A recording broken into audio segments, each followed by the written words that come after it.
ਖੇਤ ਦੇਖ ਰਹੇ ਸਾਰੇ ਦਰਸ਼ਕਾਂ ਦਾ ਬਹੁਤ-ਬਹੁਤ ਸਵਾਗਤ ਹੈ। ਪਿੰਡ ਦੀ ਗੱਲ ਯਾਨੀ ਖੇਤਾਂ ਦੀ ਗੱਲ, ਖੇਤਾਂ ਦੀ ਗੱਲ ਮਤਲਬ ਕਿਸਾਨ ਦੀ ਗੱਲ, ਕਿਸਾਨ ਦੀ ਗੱਲ ਮਤਲਬ ਪਾਣੀਆਂ ਦੀ ਗੱਲ, ਤੇ ਪਾਣੀਆਂ ਦੀ ਗੱਲ ਮਤਲਬ ਸਾਡੇ ਸਾਰਿਆਂ ਦੀ ਗੱਲ। ਤਾਂ ਫਿਰ ਹੋ ਗਿਆ ਨਾ, ਸਾਡਾ ਪਿੰਡ ਸਾਡੇ ਖੇਤ, ਉਹ ਖੇਤ ਜਿਹੜੇ ਸਦੀਆਂ ਤੋਂ ਸਾਨੂੰ ਜੀਵਨ ਦੇ ਰਹੇ ਨੇ, ਉਹ ਧਰਤੀ ਮਾਤਾ ਜਿਸ ਦੀ ਉਪਜਾਊ ਸ਼ਕਤੀ ਜੀਵਨ ਦਾ ਆਧਾਰ ਹੈ। ਪਰ ਅੱਜ ਅਸੀਂ ਜਿਸ ਮੁਕਾਮ ਤੇ ਖੜੇ ਹਾਂ, ਸਾਨੂੰ ਕੁਝ ਦੇਰ ਰੁਕਣ ਦੀ ਲੋੜ ਹੈ, ਸੋਚਣ ਸਮਝਣ ਪਰਖਣ ਦੀ ਲੋੜ ਹੈ ਕਿ ਸਾਡੇ ਕੋਲੋਂ ਅਜਿਹੀ ਕਿਹੜੀ ਗਲਤੀ ਹੋ ਗਈ ਕਿ ਜ਼ਮੀਨ ਦੀ ਉਪਜਾਊ ਸ਼ਕਤੀ ਘਟ ਗਈ, ਪਾਣੀ ਜ਼ਹਿਰੀਲੇ ਹੋ ਗਏ, ਬਿਮਾਰੀਆਂ ਫੈਲਣ ਲੱਗੀਆਂ, ਸਿਹਤਾਂ ਵਿਗੜਨ ਲੱਗੀਆਂ, ਆਰਗੈਨਿਕ खेती ਦੀ ਜ਼ਰੂਰਤ ਪੈ ਗਈ।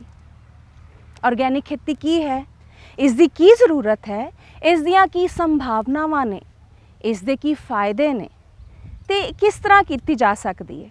ਬਸ ਇਹੀ ਜਾਣਕਾਰੀ ਹਾਸਲ ਕਰਨ ਲਈ ਅੱਜ ਅਸੀਂ ਆਏ ਹਾਂ ਮੋਗੇ ਦੇ ਲਾਗੇ ਪਿੰਡ ਖੋਸਾ ਰਣਧੀਰ।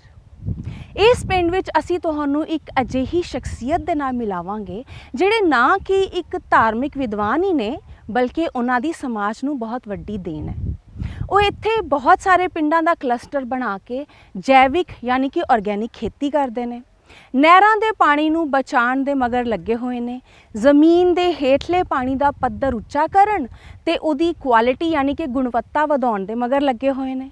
ਇਸ ਦੇ ਨਾਲ ਹੀ ਉਹਨਾਂ ਨੇ ਬਹੁਤ ਸਾਰੇ ਨੌਜਵਾਨਾਂ ਨੂੰ ਆਪਣੇ ਨਾਲ ਜੋੜਿਆ ਤੇ ਨਾ ਸਿਰਫ ਉਹਨਾਂ ਨੂੰ ਰੁਜ਼ਗਾਰ ਦੇ ਰਹੇ ਨੇ, ਬਲਕਿ ਉਹਨਾਂ ਨੂੰ ਇੱਕ ਚੰਗੇ ਜੀਵਨ ਦੀ ਸੇਧ ਵੀ ਦੇ ਰਹੇ ਨੇ।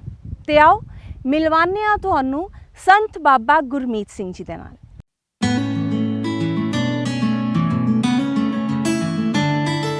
ਪਿੰਡ ਖੋਸਾ ਪਾਂਡੋ ਵਿੱਚ 2016 ਤੋਂ ਕੁਦਰਤੀ ਖੇਤੀ ਦੀ ਸ਼ੁਰੂਆਤ ਕੀਤੀ ਗਈ, ਜਿਸ ਵਿੱਚ ਨੌਜਵਾਨਾਂ ਦਾ ਇੱਕ ਸਮੂਹ ਇਕੱਠਾ ਕਰਕੇ ਉਹਨਾਂ ਨੂੰ ਕੁਦਰਤੀ ਖੇਤੀ ਦੀ ਸਿਖਲਾਈ ਦਿੱਤੀ ਗਈ।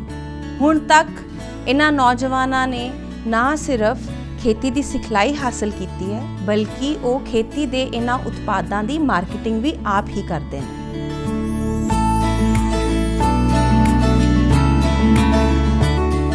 ਸੀਵਰੇਜ ਦੇ ਪਾਣੀ ਦੀ ਫਸਟ ਫੇਜ਼ ਫਿਲਟਰੇਸ਼ਨ ਕਰਕੇ ਉਹਦਾ ਟ੍ਰੀਟਮੈਂਟ ਕੀਤਾ ਜਾਂਦਾ ਹੈ। ਇਹ ਪਾਣੀ ਫਿਰ ਛੱਪੜ ਦੇ ਵਿੱਚ ਸੁੱਟਿਆ ਜਾਂਦਾ ਹੈ। ਛੱਪੜ ਦੇ ਵਿੱਚੋਂ ਇਹੀ ਪਾਣੀ ਟਿਊਬਵੈੱਲ ਦੇ ਰਾਹੀਂ ਖੇਤਾਂ ਦੀ ਸਿੰਚਾਈ ਲਈ ਵਰਤਿਆ ਜਾਂਦਾ ਹੈ।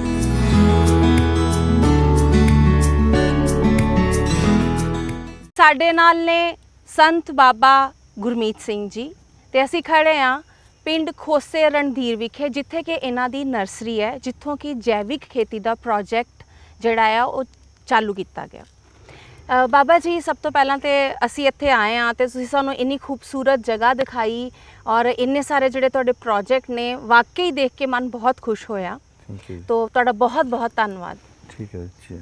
ਸਭ ਤੋਂ ਪਹਿਲਾਂ ਤੇ ਜਿਹੜਾ ਸਵਾਲ ਦਿਮਾਗ ਵਿੱਚ ਆਉਂਦਾ ਕਿ ਅਸੀਂ ਸਾਰੇ ਪਾਸੇ ਸੁਣਦੇ ਹਾਂ ਕਿ ਆਰਗੈਨਿਕ खेती ਕਰਨੀ ਚਾਹੀਦੀ ਹੈ, ਜੈਵਿਕ खेती ਹੋਣੀ ਚਾਹੀਦੀ, ਪਰ ਇਹ ਆਰਗੈਨਿਕ खेती ਟੈਕਨੀਕਲੀ ਜੇ ਅਸੀਂ ਗੱਲ ਕਰੀਏ ਤਾਂ ਇਹਦਾ ਕੀ ਮਤਲਬ ਹੈ? ਮੈਨੂੰ ਲੱਗਦਾ ਵੀ ਇਹਦੇ ਲਈ ਸਾਨੂੰ ਨਾ ਥੋੜਾ ਜਿਹਾ ਅਤੀਤ ਵੱਲ ਗੌਰ ਕਰਨੀ ਪੈਣੀ ਆ। ਕਿਸੇ ਵੇਲੇ ਸਾਡਾ ਜੀਵਨ ਦਾ ਮਕਸਦ ਹੁੰਦਾ ਸੀ ਕੁਦਰਤ ਦੇ ਨਾਲ ਆਨੰਦ ਮਾਣਨਾ। ਅੱਜ ਸਾਡੇ ਜੀਵਨ ਦਾ ਮਕਸਦ ਹੋ ਗਿਆ ਪੈਸੇ ਕਮਾਉਣ ਦੇ ਸੰਸਾਧਨ ਪੈਦਾ ਕਰਨਾ। ਇਸ ਚੀਜ਼ ਨੇ ਕੀ ਕੀਤਾ ਕਿ ਸਾਨੂੰ ਜਿਹੜਾ ਖੁਰਾਕ ਕੁਦਰਤ ਆਪਣੇ ਆਪ ਦਿੰਦੀ ਸੀ, ਜਿਹਨੂੰ ਅਸੀਂ ਕੁਦਰਤ खेती ਦਾ ਨਾਂ ਦੇਤਾ, ਜਿੰਨੀ ਸਾਡੀ ਪੜ੍ਹਾਈ ਜਿਹੜੀ ਚੱਲ ਰਹੀ ਹੈ ਉਹ ਹਮੇਸ਼ਾ ਇੱਕ ਸਿਸਟਮ ਦੇ ਵਿੱਚੋਂ ਪਨਪਦੀ ਹੈ, ਸ਼ਬਦਾਂ ਦਾ ਰੂਪ ਲੈਂਦੀ ਹੈ, ਕਿਤਾਬਾਂ ਦਾ ਆਕਾਰ ਲੈਂਦੀ ਹੈ, ਥਿਊਰੀਜ਼ ਬਣਦੀਆਂ ਚੱਲ ਜਾਂਦੀਆਂ ਨੇ, ਉਹਨਾਂ ਦੀਆਂ ਡੈਜ਼ਿਗਨੇਸ਼ਨਸ ਵੱਖਰੀਆਂ ਵੱਖਰੀਆਂ ਹੁੰਦੀਆਂ ਚੱਲ ਜਾਂਦੀਆਂ ਨੇ। ਦਰਸ਼ਕਾਂ ਨੂੰ ਬੇਨਤੀ ਕਰਨੀ ਚਾਹਾਂਗਾ, ਭਰਾਵੋ, ਇਹ ਜਿਹੜਾ ਪੇਟ ਲੱਗਿਆ ਨਾ, ਕਹਿੰਦੇ ਕਹੋ ਕਬੀਰ ਜਿਸ ਉਦਰ ਤੇ ਸਮਾਇਆ ਤਬ ਛੂਟੇ ਜਬ ਸਾਧੂ ਪਾਇਆ। ਇਹਦੇ ਪੇਟ ਦੇ ਅੰਦਰ ਜਿਹੜੀ ਡਾਈਜੈਸ਼ਨ ਵੈਲਿਊਜ਼ ਨੇ ਜੀ, ਉਹ ਡਾਈਜੈਸ਼ਨ ਵੈਲਿਊਜ਼ ਦੇ ਲਈ ਕਿਸੇ ਵੇਲੇ ਪੇਟ ਭਰਨ ਵਾਸਤੇ ਇਹ ਖੁਰਾਕ ਇੱਕ ਸਾਧਨ ਜਿਹੜਾ ਸੀਗਾ, ਜਦੋਂ ਪੇਟ ਭਰਨ ਲਈ ਸਹੀ ਖੁਰਾਕ ਨਹੀਂ ਸੀ ਮਿਲਦੀ ਤਾਂ ਉਹਦੇ ਸੰਸਾਧਨ ਜਿਹੜੇ ਨੇ, ਜ਼ੀਲ ਜਿਹੜਾ ਹੈਗਾ ਉਹਦਾ ਰੂਪ ਲਿਆ, ਯੂਨੀਵਰਸਿਟੀਜ਼ ਆਈਆਂ। ਚਲਦਿਆਂ ਫਿਰ ਇੱਕ ਜਿਹੜਾ ਕੁਦਰਤੀ खेती ਤੋਂ ਹਰੀ ਕ੍ਰਾਂਤੀ ਨਾਮ ਰਾਹੀਂ ਇੱਕ खेती ਦੀ ਸ਼ੁਰੂਆਤ ਹੋਈ, ਜਿਹੜੀ ਹੌਲੀ ਹੌਲੀ ਜ਼ਹਿਰਾਂ ਦੇ ਆਕਾਰ ਦੇ ਨਾਲ ਇੱਕ ਖਤਰਨਾਕ ਰੂਪ ਧਾਰਨ ਕਰਦੀ ਚਲੇ ਗਈ।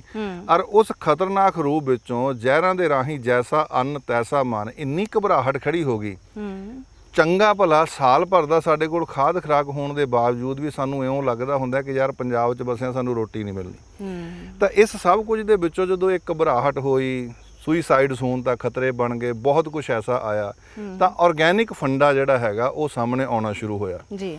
ਤਾਂ ਇਨ ਆਰਗੈਨਿਕ ਜਿਹੜਾ ਹੈਗਾ, ਕਿਉਂਕਿ ਪੈਸਟੀਸਾਈਡ ਜੋ ਵੀ ਸਾਰੀਆਂ ਕੈਲਕੂਲੇਸ਼ਨ ਜਿਹੜੀਆਂ ਨੇ ਕੈਮੀਕਲੇਸ਼ਨ ਦੇ ਉੱਪਰ ਨੇ ਜੀ, ਤਾਂ ਉਹਨਾਂ ਕੈਮੀਕਲੇਸ਼ਨ ਤੋਂ ਬੈਕਵਰਡ ਕਿਵੇਂ ਆਇਆ ਜਾਏ, ਮੈਨੂੰ ਇਹ ਲੱਗਦਾ ਹੈਗਾ, ਕਿਉਂਕਿ ਮੇਰੀ ਵੀ ਡਿਬੇਟ ਚੱਲਦੀ ਰਹਿੰਦੀ, ਗੱਲਾਂ ਬਾਤਾਂ ਯੂਨੀਵਰਸਿਟੀ 'ਚ ਵੀ ਚੱਲਦੀਆਂ ਰਹਿੰਦੀਆਂ ਨੇ ਜੀ, ਕਿ ਜਿਹੜੀ ਅਸੀਂ ਨੈਚੁਰਲ ਖੇਤੀ ਕਹਿੰਦੇ ਆ ਤੇ ਆਰਗੈਨਿਕ ਖੇਤੀ ਕਹਿੰਦੇ, ਇਹਦੇ 'ਚ ਡਿਸਟਿੰਕਸ਼ਨ ਕਿਸ ਤਰ੍ਹਾਂ ਕਰੀਏ। ਬਿਲਕੁਲ। ਤਾਂ ਮੋਟਾ ਮੈਂ ਤਾਂ ਇੰਨਾ ਹੀ ਸਿੱਖਿਆ ਭਰਾਵੋ ਵੀ ਜਿਹੜੇ ਖੁਰਾਕ ਖਾਣ ਨਾਲ ਤੁਹਾਡਾ ਜੀਵਨ ਤੰਦਰੁਸਤ ਰਹਿੰਦਾ, ਤੁਹਾਡਾ ਮਨ ਘਬਰਾਹਟ ਜਾਣ ਦੇ ਨਾਲੋਂ ਟਿਕਾ ਮਹਿਸੂਸ ਕਰਦਾ ਹੈ ਜੀ, ਤਾਂ ਮੈਨੂੰ ਲੱਗਦਾ ਹੈਗਾ ਸਭ ਤੋਂ ਵਧੀਆ ਇਹਦੀ ਪਰਿਭਾਸ਼ਾ ਹੋਊਗੀ ਜੀ। ਸੋ ਜਿਸ ਤਰ੍ਹਾਂ ਤੁਸੀਂ ਦੱਸਿਆ ਕਿ ਜਿਹਦੇ ਨਾਲ ਸਾਡੀ ਸਿਹਤ ਜਿਹੜੀ ਉਹ ਚੰਗੀ ਰਵੇ, ਸਾਡਾ ਮਨ ਜਿਹੜਾ ਖੁਸ਼ ਰਵੇ, ਤਾਂ ਅਸੀਂ ਕਹਿ ਸਕਦੇ ਹਾਂ ਕਿ ਜਿਸ ਤਰੀਕੇ ਦੇ ਨਾਲ ਖੇਤੀ ਸ਼ੁਰੂ ਕੀਤੀ ਗਈ ਸੀ ਜਦੋਂ ਹਰੀ ਕ੍ਰਾਂਤੀ ਆਈ, ਜਿਹੜੇ ਕੈਲਕੂਲੇਸ਼ਨਸ ਜਾਂ ਮਾਪਦੰਡਾਂ ਦੇ ਨਾਲ ਪੈਸਟੀਸਾਈਡਸ ਵਰਤਣ ਵਾਸਤੇ ਜਾਂ ਫਰਟੀਲਾਈਜ਼ਰ ਵਰਤਣ ਵਾਸਤੇ ਕਿਹਾ ਸੀ, ਕਿ ਉਹ ਵੀ ਕੁਝ ਹੱਦ ਤੱਕ ਸਾਡੇ ਸਰੀਰ ਦੇ ਲਈ, ਸਾਡੀ ਕੁਦਰਤ ਦੇ ਲਈ ਸਹੀ ਹੈ?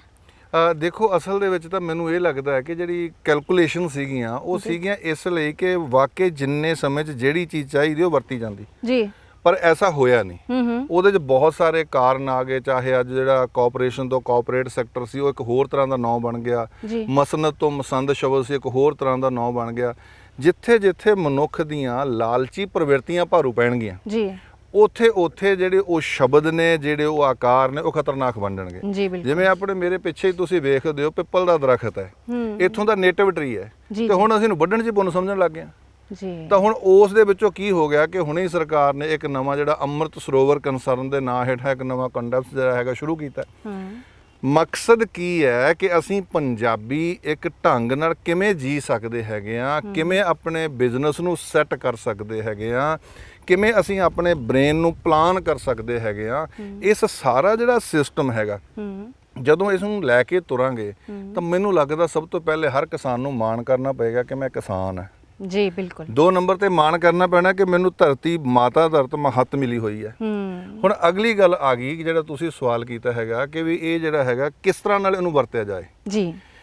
ਤਾਂ ਜਿਹੜਾ ਉਹ ਵਰਤਣਾ ਹੈਗਾ, ਉਹਦੇ ਲਈ ਮੈਂ ਇੱਕ ਬੇਨਤੀ ਕਰਨੀ ਚਾਹਾਂਗਾ ਵੀਰੋ, ਜੇ ਮੈਂ ਇਸ ਕੰਮ ਨੂੰ ਸ਼ੁਰੂ ਕੀਤਾ, ਕਿਸੇ ਵੇਲੇ ਜਦੋਂ ਸ਼ੁਰੂ ਕੀਤਾ ਤੇ ਹਰੇਕ ਹੀ ਮੈਨੂੰ ਮਖੌਲ ਕਰਦਾ ਸੀ। ਹੌਲੀ ਜਿਵੇਂ ਕੰਮ ਹੋਣਾ ਸ਼ੁਰੂ ਹੋਇਆ, ਕਿਉਂਕਿ ਅਸੀਂ ਜਿਹੜਾ ਹੈਗਾ ਆਰਗੈਨਿਕ ਫਾਰਮਿੰਗ ਕਰਦੇ ਹੈਗੇ ਆ, ਜਿਹਨੂੰ ਨਾ ਆਰਗੈਨਿਕ ਦਿੱਤਾ, ਮਤਲਬ ਕੋਈ ਯੂਰੀਆ ਨਹੀਂ ਯੂਜ਼ ਕਰਨਾ, ਕੋਈ ਪੈਸਟੀਸਾਈਡਸ ਨਹੀਂ ਯੂਜ਼ ਕਰਨੀ, ਕੋਈ ਕੁਝ ਹੋਰ ਨਹੀਂ ਯੂਜ਼ ਕਰਨਾ। ਫਿਰ ਉਹਨੂੰ ਹੌਲੀ ਮਾਰਕੀਟਿੰਗ ਦੇ ਲਈ ਪ੍ਰੋਸੈਸਿੰਗ ਕਰਨਾ, ਮਾਰਕੀਟਿੰਗ ਕਰਨੀ।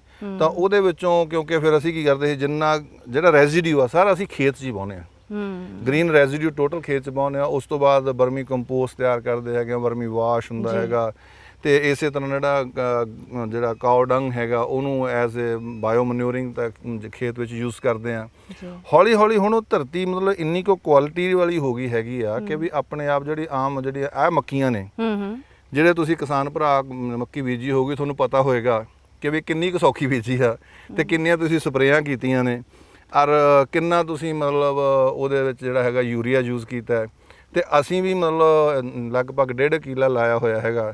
ਠੀਕ ਆ, ਉਹਨਾਂ ਦੇ ਕੰਪੈਰੀਟਿਵਲੀ ਥੋੜੇ ਬੂਟੇ ਪਤਲੇ ਹੋਣਗੇ, ਸ਼ਰਿੰਕ ਹੋਣਗੇ, ਫਰੂਟ ਥੋੜਾ ਘੱਟ ਹੋਊਗਾ, ਪਰ ਫਿਰ ਵੀ ਪੂਰੀ ਕੰਫਰਟੇਬਲ ਖੜੀ ਹੈ ਤੇ 6-6 ਫੁੱਟ ਦੇ ਨੇੜੇ ਤੇੜੇ ਉਹ ਕੱਦ ਦੇ ਵਿੱਚ ਖੜੀ ਹੈ। ਤੇ ਇਹ ਸਾਰਾ ਤੁਸੀਂ ਜਿਹੜਾ ਕੀਤਾ ਹੈ ਪੂਰੀ ਪਿਓਰ ਆਰਗੈਨਿਕ ਹੈ? ਪਿਓਰ ਮਤਲਬ ਕਿ ਜਿਹੜਾ ਹੈਗਾ ਐਜ਼ ਸੈਟ, ਮਤਲਬ ਕਿ ਜੋ ਖੇਤ ਦੇ ਵਿੱਚ ਅਸੀਂ ਜਿਸ ਤਰ੍ਹਾਂ ਯੂਜ਼ ਕਰਦੇ ਹਾਂ, ਮਤਲਬ ਆਰਗੈਨਿਕ ਢੰਗ ਨਾਲ ਉਹੀ ਕਰਦੇ ਹੈਗੇ। ਅੱਛਾ, ਇਹ ਤੁਸੀਂ ਕਿਉਂਕਿ ਕਾਫੀ ਸਮੇਂ ਤੋਂ ਇਹ ਕਰਦੇ ਆ ਰਹੇ ਹੋ, ਤਾਂ ਤੁਹਾਨੂੰ ਉਹ ਪੂਰਾ ਦਾ ਪੂਰਾ ਪ੍ਰੋਸੈਸ ਪਤਾ ਆ ਜੀ। ਪਰ ਹੁਣ ਜੇ ਅਸੀਂ ਗੱਲ ਕਰੀਏ ਇੱਕ ਆਮ ਕਿਸਾਨ ਜਿਹੜਾ ਆ, ਜਿਹਦੇ ਕੋਲ ਕੋਈ ਇਹੋ ਜਿਹਾ ਸੋਰਸ ਨਹੀਂ ਹੈ, ਐਜੂਕੇਸ਼ਨ ਦਾ ਸੋਰਸ ਕਹਿ ਲਓ, ਜਾਂ ਜਿਹਨੂੰ ਉਸ ਪ੍ਰੋਸੈਸ ਬਾਰੇ ਜਾਣਕਾਰੀ ਨਹੀਂ ਹੈ, ਅਗਰ ਉਹ ਆਰਗੈਨਿਕ ਖੇਤੀ ਸ਼ੁਰੂ ਕਰਨਾ ਚਾਹੇ ਤਾਂ ਉਹਨੂੰ ਕਿਸ ਤਰੀਕੇ ਨਾਲ ਪਹਿਲਾ ਕਦਮ ਲੈਣਾ ਚਾਹੀਦਾ? ਉਹ ਇੱਕ ਗੱਲ ਦੱਸਣੀ ਚਾਹਾਂਗਾ, ਕਿਸਾਨ ਭਰਾਓ, ਜਿੰਨੇ ਪੜ੍ਹੇ ਉਹਨੇ ਤੇ ਮਾਣ ਕਰ ਲਿਓ ਜੀ। ਤੁਸੀਂ ਇੱਕ ਸਪੈਸੀਫਿਕ ਏਰੀਆ ਲੈ ਲਓ, ਮੰਨ ਲਓ ਤੁਹਾਡੇ ਕੋਲ 5 ਕਿੱਲੇ ਨੇ, ਤੁਸੀਂ ਉਹਦੇ ਚੋਂ ਇੱਕ ਕਨਾਲ ਇਹ ਸਮਝ ਲਓ ਕੱਖ ਨਹੀਂ ਹੁੰਦਾ, ਜ਼ੀਰੋ ਬੈਲੈਂਸ ਕਰ ਲਿਆ।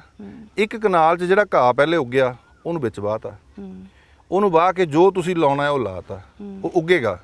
ਕਿਉਂਕਿ ਧਰਤੀ 'ਚ ਕੁਆਲਿਟੀ ਹੈ ਕਿ ਇਹ ਆਪਣੇ ਆਪ ਹੁੰਦੇ ਨੇ। ਮੈਨੂੰ ਇੱਕ ਵਾਰ ਮੀਡੀਆ 'ਚ ਇੱਕ ਸਵਾਲ ਕੀਤਾ, ਤੇ ਮੈਨੂੰ ਕਹਿਣ ਲੱਗੇ ਵੀ ਨੇਟਿਵ ਟਰੀ ਕਿਹੜੇ ਹੁੰਦੇ ਨੇ। ਮੈਂ ਕਿਹਾ ਧਰਤੀ ਨੂੰ ਖੁੱਲੀ ਛੱਡ ਦਿਓ, ਜਿਹੜੇ ਉੱਗ ਪਏ ਨੇਟਿਵ ਹੀ ਨੇ। ਬਿਲਕੁਲ। ਤਾਂ ਇਸੇ ਤਰ੍ਹਾਂ ਧਰਤੀ 'ਚ ਕੁਆਲਿਟੀ ਹੈ ਕਿ ਹਰ ਚੀਜ਼ ਨੂੰ ਸਸਟੇਨੇਬਿਲਟੀ ਦੇਣ ਦੀ। ਰਾਈਟ। ਤਾਂ ਜਦੋਂ ਬੂਟਾ ਪੈਦਾ ਹੋਇਆ ਉਹਦੇ 'ਚ ਕੁਝ ਚੀਜ਼ਾਂ ਤੁਹਾਨੂੰ ਘਾਟ ਵਾਲੀਆਂ ਨਜ਼ਰ ਆਉਣਗੀਆਂ। ਜਦੋਂ ਉਹ ਘਾਟ ਵਾਲਿਆਂ, ਜਿਵੇਂ ਹੁਣੇ ਤੁਸੀਂ ਆ ਬੱਤਕਾਂ ਦੀਆਂ ਆਵਾਜ਼ਾਂ ਸੁਣਦੇ ਹੋ, ਤਾਂ ਮੈਨੂੰ ਲੱਗਦਾ ਇਹ ਤੁਹਾਨੂੰ ਸਮਝ ਆ ਜਾਏ ਕਿ ਵਾਕਿਆ ਅਸੀਂ ਖੇਤਾਂ 'ਚ ਹੀ ਖੜੇ ਹਾਂ। ਬਿਲਕੁਲ। ਤਾਂ ਇਹਦੇ 'ਚ ਆਰਟੀਫੀਸ਼ੀਅਲਿੰਗ ਨਹੀਂ ਹੋਏਗੀ। ਜਦੋਂ ਖੁਦ ਕੰਮ ਕਰੋਗੇ ਤੁਹਾਨੂੰ ਪਤਾ ਲੱਗੇਗਾ ਉਹਦੇ ਆਰਟੀਫੀਸ਼ੀਅਲਿੰਗ ਨਹੀਂ ਹੋਏਗੀ। ਹੋ ਸਕਦਾ ਕਿ ਮੇਰੇ ਤਜਰਬੇ ਤੁਹਾਡੇ ਨਾ ਫਿੱਟ ਹੋਣ, ਮੈਂ ਇੱਥੇ ਵਿਆਖਿਆ ਕਰਦਾ ਤੇ ਤੁਹਾਨੂੰ ਅੱਗੋਂ ਚੰਗੇ ਨਾ ਲੱਗਣ। ਜਦੋਂ ਖੁਦ ਕਰੋਗੇ ਉੱਥੇ ਜਿਹੜੇ ਬੂਟੇ ਲਾਓਗੇ ਥੋੜੇ ਮਾੜੇ ਹੋਣਗੇ। ਹੌਲੀ ਹੌਲੀ ਜਿਹੜਾ ਜਿਵੇਂ ਗਊਆਂ ਦਾ ਜਿਹੜਾ ਹੈਗਾ, ਤੁਸੀਂ ਕਾਓ ਡੰਗ ਹੈਗਾ ਜਾਂ ਮੱਝਾਂ ਰੱਖੀਆਂ ਨੇ, ਉਹਨਾਂ ਦਾ ਯੂਰਨ ਹੈ, ਉਹ ਸਾਰਾ ਉਸ ਖੇਤ 'ਚ ਲਿਆ ਕੇ ਪਾਉਂਦੇ ਹੋ। ਜਿੰਨਾ ਹਰਾ ਜਿਵੇਂ ਜਿਹੜਾ ਪੈਦਾ ਹੁੰਦਾ ਨਦੀਨ ਹੈਗਾ, ਉਹ ਸਾਰੇ ਨੂੰ ਵਿੱਚ ਗੁੱਡ ਕੇ ਪਾਉਂਦੇ ਹੋ। ਮਤਲਬ ਜੋ ਧਰਤੀ 'ਚੋਂ ਮਿਲਿਆ ਉਹਨੂੰ ਵਾਪਸ ਦੇ ਦਿਓ। ਇੱਕ ਗੱਲ। ਦੂਜੀ, ਜਦੋਂ ਫਰੂਟ ਆ ਗਿਆ ਤਾਂ ਉਹਨੂੰ ਤੁਸੀਂ ਜਿਹੜਾ ਹੈਗਾ ਆਪਣੇ ਘਰ 'ਚ ਵੀ ਵਰਤਣਾ, ਤਾਂ ਉਹਨੂੰ ਵੇਟ ਕਰਕੇ ਵਰਤਣਾ। ਤੀਜੀ ਗੱਲ, ਸਵੇਰੇ ਮੈਂ 8 ਵਜੇ ਖੇਤ 'ਚ ਆਇਆ, ਉਸ ਇੱਕ ਕਨਾਲ ਦੇ ਵਿੱਚ ਕਿੰਨੇ ਘੰਟੇ ਲਾਏ ਨੇ ਮੈਂ ਉਹਦਾ ਪੂਰਾ ਗ੍ਰਾਫ ਬਣਾਵਾਂ। ਮੈਨੂੰ ਲੱਗਦਾ 3 ਕੁ ਸਾਲਾਂ 'ਚ ਤੁਸੀਂ ਖੁਦ ਆਪਣੇ ਆਪ ਮਾਸਟਰ ਬਣ ਜਾਓਗੇ ਤੇ ਦੂਜਿਆਂ ਨੂੰ ਦੱਸੋਗੇ ਯਾਰ ਇਦਾਂ ਹੁੰਦਾ ਹੈਗਾ। ਪਰ ਗੱਲ ਤੇ ਇਹ ਆ ਜਾਂਦੀ ਹੈ ਨਾ ਕਿ 3 ਸਾਲ ਇੰਤਜ਼ਾਰ ਕਰਨਾ, ਮੈਨੂੰ ਲੱਗਦਾ ਹੈ ਕਿ ਇਹੀ ਔਖਾ ਹੋ ਗਿਆ ਅੱਜ ਸਾਡੇ ਲੋਕਾਂ ਲਈ, ਹੈ ਨਾ। ਤਾਂ ਮੈਨੂੰ ਇਹ ਲੱਗਦਾ ਇੱਥੇ ਮੈਂ ਇੱਕ ਬੇਨਤੀ ਕਰਨੀ ਚਾਹਾਂਗਾ ਕਿ ਮੈਂ ਤੁਹਾਨੂੰ ਪਹਿਲਾਂ ਹੀ ਬੇਨਤੀ ਕੀਤੀ ਵੀ ਉਹ ਇੱਕ ਕਨਾਲ ਜਿਹੜੀ ਹੈਗੀ ਆ ਤੁਸੀਂ ਵੈਸੇ ਹੀ ਵੇਸਟ ਸਮਝ ਲਈ ਹੈ। ਸਹੀ ਗੱਲ ਹੈ। ਤਾਂ ਵੇਸਟ ਦਾ ਮਤਲਬ ਵੇਸਟ ਨਹੀਂ ਹੈਗਾ। ਅਸੀਂ ਪਰਾਲੀ ਤੇ ਕੰਮ ਕਰਦੇ ਹੈਗੇ ਆ। ਐਤਕੀ ਦੇ ਗੇੜੇ ਫਾਰਮ ਟੂ એનર્ਜੀ ਜਿਹੜਾ ਹੈਗਾ ਉਹਦੇ ਨਾਲ ਰਲ ਕੇ ਅਸੀਂ 1.5 ਕਰੋੜ ਦੀ ਪਰਾਲੀ ਇਕੱਠੀ ਕੀਤੀ ਆ। ਫਿਰ ਸਾਡਾ ਹਰਿਆਵਲ ਵਰਡ ਹੈਗਾ, ਉਹਦੇ 'ਚ 60 ਲੱਖ ਦੀ ਪਰਾਲੀ ਇਕੱਠੀ ਕੀਤੀ ਆ। ਤਾਂ ਰੈਜ਼ੀਡਿਊ ਦਾ ਮਤਲਬ ਵੇਸਟ ਦਾ ਮਤਲਬ ਵੇਸਟ ਨਹੀਂ ਹੈਗਾ। ਵੇਸਟ ਦਾ ਮਤਲਬ ਯੂਜ਼ੇਬਲ ਕੰਸਰਨ ਹੈਗਾ। ਇਹ ਜਿਹੜੀ ਤੁਹਾਡੀ ਗੱਲ ਹੈ ਨਾ, ਇਹ ਟੁਕਦੀ ਅੱਜ ਕੱਲ ਜਦੋਂ ਅਸੀਂ ਇਨਵੈਸਟਮੈਂਟ ਕਰਦੇ ਆ ਤਾਂ ਅੱਜ ਕੱਲ ਕ੍ਰਿਪਟੋ ਕਰੰਸੀ ਦਾ ਬਹੁਤ ਚਲਨ ਆ। ਉਹਦੇ ਵਿੱਚ ਜਦੋਂ ਅਸੀਂ ਇਨਵੈਸਟ ਕਰਦੇ ਨੇ ਤੇ ਅਸੀਂ ਸੋਚਦੇ ਜੇ ਗਿਆ ਤੇ ਜੇ ਆ ਗਿਆ ਤੇ ਫਿਰ ਵੱਧਦਾ ਹੀ ਹੈ। ਤਾਂ ਉਸੇ ਤਰ੍ਹਾਂ ਅਸੀਂ ਜ਼ਮੀਨ ਦੇ ਨਾਲ ਵੀ ਤੇ ਕਰ ਹੀ ਸਕਦੇ। ਇਹ ਵੀ ਇੱਕ ਇਨਵੈਸਟਮੈਂਟ ਆ ਔਰ ਇਹ ਜਨਰੇਸ਼ਨਸ ਦੀ ਪੀੜ੍ਹੀਆਂ ਤੱਕ ਦੀ ਇਨਵੈਸਟਮੈਂਟ ਆ, ਉਹਨਾਂ ਦੀ ਸਿਹਤ ਦੀ ਇਨਵੈਸਟਮੈਂਟ ਆ। ਕਿਉਂਕਿ ਸਾਡੇ ਅੰਦਰ ਰੀਪਰੋਡਕਟਿਵ ਕੁਆਲਿਟੀ ਜੇ ਦੇਣੀ ਹੈਗੀ ਆ ਤਾਂ ਸਾਡੀ ਨੇਟਿਵ ਡਾਈਟ ਨਹੀਂ ਦੇਣੀ ਹੈਗੀ ਆ। ਜਿਹੜੀ ਨੇਟਿਵ ਡਾਈਟ ਹੈਗੀ ਆ ਉਹ ਤੁਹਾਡੇ ਲਈ ਸਭ ਤੋਂ ਜ਼ਿਆਦਾ, ਦੇਖੋ ਅਸੀਂ 7 ਸਮੁੰਦਰੋਂ ਪਾਰ ਚਲੇ ਗਏ, ਮੱਕੀ ਦੀ ਰੋਟੀ ਤੇ ਸਰੋਂ ਦਾ ਸਾਗ ਛੁੱਟ ਗਿਆ। ਬਿਲਕੁਲ। ਤਾਂ 7 ਸਮੁੰਦਰੋਂ ਪਾਰ ਚਲੇ ਗਏ, ਖੇਤੀ ਕਰਨੀ ਛੁੱਟ ਗਈ ਸਾਡੇ ਕੋਲ, ਡਰਾਈਵਰੀ ਕਰਨੀ ਛੁੱਟ ਗਈ ਸਾਡੇ ਕੋਲ। ਤੇ ਫਿਰ ਇੱਥੇ ਪੰਜਾਬ 'ਚ ਕੀ ਹੁੰਦਾ ਹੈ? ਤਾਂ ਇਹ ਇੱਕ ਸਾਨੂੰ ਮੈਨੂੰ ਲੱਗਦਾ ਹੈਗਾ ਮਾਣ ਮਹਿਸੂਸ ਕਰਨਾ ਪੈਣਾ ਹੈ ਕਿ ਕਿਸਾਨ ਜਿਹੜਾ ਹੈ ਦਾਤਾ ਹੈ, ਜਾਂ ਉਹ ਰੱਬ ਦੁਨੀਆ ਦਾ ਪੇਟ ਪਾਲਦਾ ਹੈ ਤੇ ਜਾਂ ਕਿਸਾਨ ਪੇਟ ਪਾਲਦਾ ਹੈ। ਹਾਂ, ਇਹ ਗੱਲ ਜ਼ਰੂਰ ਹੈ ਕਿ ਜਿਹੜਾ ਅੱਜ ਬਿਜ਼ਨਸਮੈਨ ਢਾਂਚੇ ਨੇ ਸਾਡਾ ਦਿਮਾਗ ਘਬਰਾਹਟ 'ਚ ਪਾਤਾ, ਮੈਨੂੰ ਲੱਗਦਾ ਉਹਨੂੰ ਵਾਪਸ ਪਰਤਣਾ ਪੈਣਾ ਹੈਗਾ। ਜਦੋਂ ਉਹ ਵਾਪਸ ਪਰਤੇਗਾ ਹੌਲੀ ਹੌਲੀ ਫਿਰ ਉਹਨੂੰ ਸਮਝ ਲੱਗੇਗੀ ਕਿ ਆਰਗੈਨਿਕ ਦਾ ਮਤਲਬ ਇਹ ਹੈਗਾ ਕਿ ਸਾਡੀ ਡਾਈਟ ਜਿਹਦੇ ਖਾਣ ਨਾਲ ਇੱਕ ਸਾਡਾ ਜਿਹੜਾ ਟਾਈਮ ਸਪੈਨ ਹੈਗਾ, ਲਾਈਫ ਸਪੈਨ ਹੈਗਾ, ਜਿਵੇਂ ਅਸੀਂ 80 ਸਾਲ 100 ਸਾਲ ਤੱਕ ਕੰਫਰਟੇਬਲ ਢੰਗ ਨਾਲ ਜਾਈਏ। ਤੁਸੀਂ ਆਪਣੇ ਇਲਾਕੇ ਦੇ ਵਿੱਚ ਜੈਵਿਕ ਖੇਤੀ ਉੱਤੇ ਕਾਫੀ ਕੰਮ ਕੀਤਾ ਹੈ, ਪਰ ਜਿਸ ਤਰ੍ਹਾਂ ਅਸੀਂ ਪੰਜਾਬ ਦੇ ਵੱਖਰੇ ਇਲਾਕਿਆਂ ਵਿੱਚ ਦੇਖਦੇ ਹਾਂ, ਹਾਲਾਤ ਵੱਖਰੇ ਨੇ, ਉੱਥੋਂ ਦੀਆਂ ਪੈਦਾਵਾਰ ਵੱਖਰੀਆਂ ਨੇ, ਜ਼ਮੀਨ ਜਿਹੜੀ ਹੈ ਉਹਦੇ ਵਿੱਚ ਵੱਖਰੇ ਤਰ੍ਹਾਂ ਦੇ ਤੱਤ ਨੇ, ਕਿ ਬਾਕੀ ਦਾ ਜਿਹੜਾ ਪੰਜਾਬ ਦਾ ਇਲਾਕਾ ਹੈਗਾ ਉੱਥੇ ਕੀ ਪੋਸੀਬਿਲਿਟੀ ਹੈ ਕਿ ਆਰਗੈਨਿਕ ਖੇਤੀ, ਜੈਵਿਕ ਖੇਤੀ ਨੂੰ ਵਧਾਇਆ ਜਾ ਸਕਦਾ? ਦੇਖੋ ਜੀ, ਕਿਸਾਨ ਦੇ ਲਈ ਕੁਝ ਵੀ ਇੰਪੋਸੀਬਲ ਨਹੀਂ। ਅਸੀਂ ਕਿਸਾਨ ਲੋਕ ਉਹ ਹੁੰਦੇ ਆ ਜਿਹੜੇ ਦੁਨੀਆ ਦਾ ਪੇਟ ਭਰਨ ਦੀ ਸਮਰੱਥਾ ਰੱਖਦੇ ਆ। ਜਿਵੇਂ ਰੈਜ਼ੀਡਿਊ ਵਿੱਚ ਬਹਿਣਾ ਸ਼ੁਰੂ ਹੋਊਗਾ, ਹੌਲੀ ਹੌਲੀ ਕਲਟੀਵੇਸ਼ਨ ਜਿਹੜੀ ਹੈਗੀ ਆ ਗਾਂ ਵੱਧਦੀ ਜਾਏਗੀ, ਤਾਂ ਇਹਦਾ ਜਿਹੜਾ ਜੈਵਿਕ ਮਾਦਾ ਹੈਗਾ ਉਹ ਭਰਪੂਰਤਾ ਦੇ ਨਾਲ ਵੱਧਦਾ ਜਾਏਗਾ।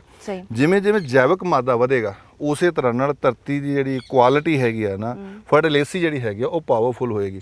ਔਰ ਉਹਦਾ ਇੱਕ ਫਾਇਦਾ ਹੋਰ ਵੀ ਹੋਊਗਾ ਜਿਹੜਾ ਮੈਂ ਸਮਝਦਾ ਹੈਗਾ ਵੀ ਧਰਤੀ ਦੇ ਅੰਦਰ ਪ੍ਰਜ਼ਰਵੇਸ਼ਨ ਰੇਟ ਬਹੁਤ ਵਧੇਗਾ। ਹੁਣ ਤੇ ਝੋਨੇ ਦੀ ਜਿਹੜੀ ਰਵਾਇਤੀ ਖੇਤੀ ਆ ਇਹਨੇ ਤੇ ਧਰਤੀ ਦੇ ਉੱਪਰ ਇੱਕ ਕਿਸਮ ਦੀ ਨਾ ਇੱਕ ਸਤ੍ਹਾ ਜਿਹੜੀ ਹੈਗੀ ਆ ਪੱਕੀ ਕਰਤੀ ਹੈ। ਬਰਸਾਤ ਪੈਂਦੀ ਆ, ਪਾਣੀ ਰੁੜ ਜਾਂਦਾ ਹੈ। ਔਰ ਅਗਰ ਇਹ ਆਰਗੈਨਿਕ ਫਾਰਮਿੰਗ ਜਿਹੜੀ ਹੈਗੀ ਆ ਇਸ ਤਰ੍ਹਾਂ ਨਾਲ ਅਸੀਂ ਖੇਤੀ ਕਰਾਂਗੇ, ਜ਼ਹਿਰ ਮੁਕਤ ਇਹਨੂੰ ਕਰਨ ਵਾਲਾ ਜਿਹੜਾ ਢਾਂਚਾ ਇਸ ਪਾਸੇ ਵੱਲ ਨੂੰ ਤੁਰਾਂਗੇ, ਤਾਂ ਧਰਤੀ ਦੇ ਹੇਠਾਂ ਜਿਹੜਾ ਪਾਣੀ ਦੀ ਪ੍ਰਜ਼ਰਵੇਸ਼ਨ ਰੇਟ ਹੈਗਾ ਇਹ ਵੀ ਬਹੁਤ ਵਧੀਆ ਵਧੇਗਾ। ਅੱਛਾ, ਇਹ ਹੁਣ ਆਪਣੇ ਤੌਰ ਤੇ ਬਹੁਤ ਲੋਕ ਕੰਮ ਕਰ ਰਹੇ ਨੇ ਔਰ ਤੁਸੀਂ ਵੀ ਇੱਕ ਪ੍ਰੋਜੈਕਟ ਇਸ ਪਿੰਡ ਦੇ ਵਿੱਚ, ਮੈਂ ਕਹਿੰਦੀ ਹਾਂ ਕਿ ਤੁਸੀਂ ਇੱਕ ਨਹੀਂ ਕਲਸਟਰ ਦੇ ਵਿੱਚ ਤੁਸੀਂ ਕੰਮ ਕਰ ਰਹੇ ਹੋ, ਬਹੁਤ ਅੱਛਾ ਕੰਮ ਹੋ ਰਿਹਾ ਹੈ। ਇਸ ਪ੍ਰੋਜੈਕਟ ਬਾਰੇ, ਇਸ ਮਾਡਲ ਬਾਰੇ ਸਾਨੂੰ ਥੋੜਾ ਕੁਝ ਦੱਸੋ। ਤੇ ਦੂਸਰੀ ਚੀਜ਼ ਵੀ, ਜਿਹੜੇ ਲੋਕ ਨੇ ਪਿੰਡ ਦੇ, ਉਹਨਾਂ ਦਾ ਕਿਸ ਤਰ੍ਹਾਂ ਦਾ ਰਿਸਪੌਂਸ ਤੁਹਾਨੂੰ ਮਿਲ ਰਿਹਾ? ਮੇਰਾ ਮਕਸਦ ਇਹ ਹੁੰਦਾ ਹੈ ਕਿ ਲੋਕਾਂ ਅੰਦਰ ਜਾਗਰੂਕਤਾ ਪੈਦਾ ਕਰਕੇ ਦਰਖਤਾਂ ਪ੍ਰਤੀ, ਯੋਗ ਖੁਰਾਕ ਪ੍ਰਤੀ, ਪਾਣੀ ਪ੍ਰਤੀ, ਹਵਾ ਪ੍ਰਤੀ, ਕਾਰਬਨ ਇੰਡੈਕਸ ਪ੍ਰਤੀ, ਹਰ ਚੀਜ਼ ਜੈਸਾ ਕਿਸੇ ਦਾ ਲੈਵਲ ਹੈ, ਕਿਸਾਨ ਹੈ ਉਹਨੂੰ ਖੇਤੀ ਪ੍ਰਤੀ ਉਨਾ ਕੁ ਰੱਖਣਾ, ਉਹਦੇ ਤੋਂ ਉੱਪਰ ਥੋੜੇ ਪੜ੍ਹੇ ਲਿਖੇ ਕਿਸਾਨ ਨੇ ਹਾਰਟੀਕਲਚਰ ਡਿਪਾਰਟਮੈਂਟ ਨਾਲ ਜੋੜ ਕੇ ਕਿ ਤੁਸੀਂ ਜਿਹੜੇ ਫਰੂਟ ਪਲਾਂਟ ਲਵਾਓ, ਉਹਦੇ ਵਿੱਚ ਮਤਲਬ ਅਸੀਂ ਫਰੂਟ ਪਲਾਂਟ ਵੀ 50 ਕਿਲੋਮੀਟਰ ਦੇ ਏਰੀਆ 'ਚ ਦਿੰਦੇ ਹੈਗੇ ਆ ਜੀ। ਇਸੇ ਤਰ੍ਹਾਂ ਨਾਲ ਜਿਹੜਾ ਰੈਜ਼ੀਡਿਊ ਹੈਗਾ, ਜਿਹੜਾ ਪੁਰਾਣੇ ਸਾਡੇ ਘਰਾਂ ਦੇ ਵਿੱਚ ਰੂੜੀ ਜਿਹੜੀ ਹੁੰਦੀ ਸੀ, ਉਹ ਰਾਤ ਨੂੰ ਸੁੱਕ ਵਿਛਾਉਣੀ ਹੇਠਾਂ, ਸਵੇਰੇ ਸੁੱਕ ਸਣੇ ਜਿਹੜਾ ਗੋਹਾ ਵਗੈਰਾ ਸਾਰਾ ਰੂੜੀ ਤੇ ਚਲ ਜਾਣਾ, ਸਾਲ ਬਾਅਦ ਉਹਨੇ ਗਲ ਜਾਣਾ, ਉਹਨੇ ਖੇਤਾਂ 'ਚ ਚਲ ਜਾਣਾ। ਤਾਂ ਅਸੀਂ ਉਹਨੂੰ ਨਿਊ ਟੈਕਨੀਕ ਨਾਲ ਮਤਲਬ ਵੀ ਜੇ 10 ਕਿਲੋ ਤੋਂ ਉੱਪਰ ਵਾਲਾ ਕੋਈ ਬੰਦਾ ਹੈਗਾ, ਉਹ ਕਿਵੇਂ ਕੰਮ ਕਰਵਾ ਸਕਦਾ ਹੈਗਾ, ਤਾਂ ਉਹਦੇ ਬਾਇਓ ਫਰਟੀਲਾਈਜ਼ ਜਿਹੜਾ ਹੈਗਾ ਉਹਨੂੰ ਤਿਆਰ ਕਰਵਾਉਣਾ। ਇਸੇ ਤਰ੍ਹਾਂ ਨਾਲ ਨਰਸਰੀ ਜਿਹੜੀ ਹੈਗੀ ਆ, ਤਾਂ ਇਹਨਾਂ ਨਾਲ ਛੋਟੇ ਛੋਟੇ ਰੁਜ਼ਗਾਰ ਵੀ ਜੁੜੇ ਹੋਏ ਨੇ ਤੇ ਨਾਲ ਜਿਹੜਾ ਸਾਡਾ ਮਕਸਦ ਹੈਗਾ ਵਾ ਵੀ ਜਿਹੜਾ ਪੂਰਾ ਜਿਹੜਾ ਢਾਂਚਾ ਹੈਗਾ ਉਹ ਇੱਕ ਦੂਜੇ ਨਾਲ ਜੁੜ ਕੇ ਹੌਲੀ ਹੌਲੀ ਕੰਪੇਨ ਬਣਦੀ ਜਾਏ। ਬਹੁਤ ਵਧੀਆ, ਇੱਕ ਤੇ ਜਾਣਕਾਰੀ ਮਿਲੀ ਸਾਨੂੰ, ਦੂਸਰਾ ਸਿਰਫ ਜਾਣਕਾਰੀ ਨਹੀਂ, ਵੇਖਣ ਵਾਸਤੇ ਮਿਲਿਆ ਕਿ ਕੰਮ ਅਸਲ ਵਿੱਚ ਗਰਾਊਂਡ ਲੈਵਲ ਤੇ ਕਿਸ ਤਰ੍ਹਾਂ ਹੋ ਰਿਹਾ ਹੈ। ਪਰ ਇਸ ਸਭ ਦੇ ਬਾਵਜੂਦ ਸਾਡੇ ਨੌਜਵਾਨਾਂ ਨੂੰ, ਸਾਡੇ ਪੰਜਾਬ ਦੇ ਲੋਕਾਂ ਨੂੰ ਸਮੇਂ-ਸਮੇਂ ਤੇ ਸਾਨੂੰ ਕੁਛ ਨਾ ਕੁਛ ਫੀਡਬੈਕ, ਕੁਛ ਨਾ ਕੁਛ ਸੁਨੇਹਾ ਦੇਣ ਦੀ ਲੋੜ ਪੈਂਦੀ ਹੈ। ਤਾਂ ਤੁਸੀਂ ਕੀ ਸੁਨੇਹਾ ਦੇਣਾ ਚਾਹੋਗੇ? ਇੱਕ ਸੁਨੇਹਾ ਦੇਣਾ ਚਾਹਾਂਗਾ, ਪੰਜਾਬੀ ਭਰਾਵੋ, ਮਾਣ ਕਰੋ ਕਿ ਮੈਂ ਪੰਜਾਬ ਹਾਂ। ਪਹਿਲੀ ਗੱਲ ਇਹ ਮਾਣ ਕਰਦੇ ਆ ਪੰਜਾਬ ਦਾ, ਫਿਰ ਮਾਣ ਕਰੋ ਇਸ ਪੰਜਾਬ ਧਰਤੀ ਮਾਂ ਤੇ, ਫਿਰ ਮਾਣ ਕਰੋ ਕਿ ਕੁਦਰਤ ਹੀ ਨਹੀਂ ਪੂਰਾ ਸੰਸਾਰ ਤੁਹਾਡੇ ਵੱਲ ਵੇਖਦਾ ਹੈ, ਕਿਉਂਕਿ ਅਸੀਂ ਸਰਬੱਤ ਦਾ ਭਲਾ ਬਣਾਉਣ ਵਾਲੇ ਹਾਂ। ਬਿਲਕੁਲ ਬਾਬਾ ਜੀ, ਬਹੁਤ ਵਧੀਆ ਲੱਗਾ, ਬਲਕਿ ਅੱਜ ਦਾ ਦਿਨ ਇਸ ਤਰ੍ਹਾਂ ਮਹਿਸੂਸ ਹੋਇਆ ਜਿਸ ਤਰ੍ਹਾਂ ਵਾਕਈ ਜੀ ਹੋਪ ਹੈਗੀ ਹੈ। ਨਹੀਂ ਤਾਂ ਹਰ ਪਾਸੇ ਇਹੀ ਡਰ ਫੈਲਿਆ ਕਿ ਪੰਜਾਬ 'ਚ ਸਿਰਫ 17 ਸਾਲ ਦਾ ਪਾਣੀ ਰਹਿ ਗਿਆ, ਸਾਡੇ ਪਾਣੀ ਜ਼ਹਿਰੀਲੇ ਹੋ ਗਏ, ਸਾਡੀ ਖੁਰਾਕ ਜ਼ਹਿਰੀਲੀ ਹੋ ਗਈ। ਪਰ ਜੇਕਰ ਪਿੰਡਾਂ ਦੇ ਵਿੱਚ ਤੇ ਫਿਰ ਸ਼ਹਿਰਾਂ ਦੇ ਵਿੱਚ ਇਸ ਤਰ੍ਹਾਂ ਦੇ ਪ੍ਰੋਜੈਕਟ ਜਿਸ ਤਰ੍ਹਾਂ ਦਾ ਤੁਸੀਂ ਇੱਥੇ ਲਗਾਇਆ ਹੈ, ਇਹ ਹੀਲੇ ਕੀਤੇ ਜਾਣ, ਤਾਂ ਮੈਨੂੰ ਲੱਗਦਾ ਆ ਕਿ ਅਸੀਂ ਪੂਰੀ ਕੋਸ਼ਿਸ਼ ਕਰਕੇ ਮੁੜ ਤੋਂ ਆਪਣੇ ਪੰਜਾਬ ਨੂੰ 5 ਅੱਬਾਂ ਦੀ ਧਰਤੀ ਬਣਾ ਸਕਦੇ ਹਾਂ। ਤੁਹਾਡਾ ਬਹੁਤ ਬਹੁਤ ਧੰਨਵਾਦ। ਧੰਨਵਾਦ।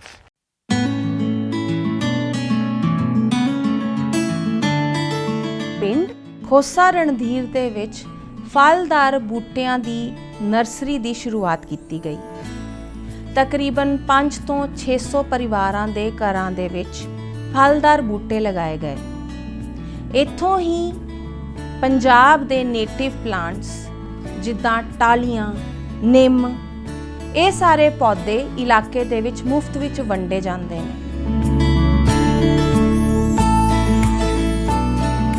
ਪਰਾਲੀ ਤੋਂ ਖਾਦ ਬਣਾ ਕੇ ਉਸ ਨੂੰ ਜੈਵਿਕ ਖੇਤੀ ਦੇ ਵਿੱਚ ਵਰਤਿਆ ਜਾਂਦਾ ਹੈ।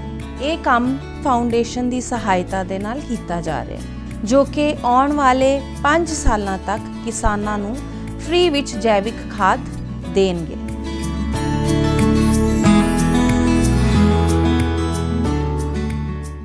ਮੇਰਾ ਨਾਮ ਦਲੀਪ ਸਿੰਘ, ਪਿੰਡ ਖੋਸਾ ਕੋਟਲਾ, ਜ਼ਿਲ੍ਹਾ ਮੋਗਾ ਜੀ।